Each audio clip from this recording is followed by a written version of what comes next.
சுவாமியே சுவாமியே இந்த கன்னி பூஜைக்கு வந்தரல வேண்டும் பகவானே. இந்த பக்தர்களை காத்திட வேண்டும் பகவானே.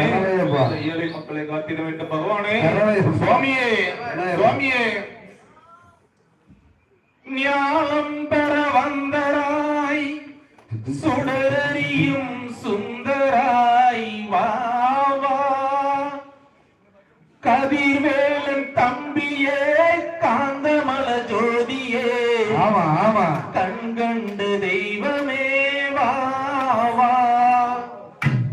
காடெல்லாம் கரடி ஒளி வீடெல்லாம் நாத ஒளி வினை தீர்க்கும்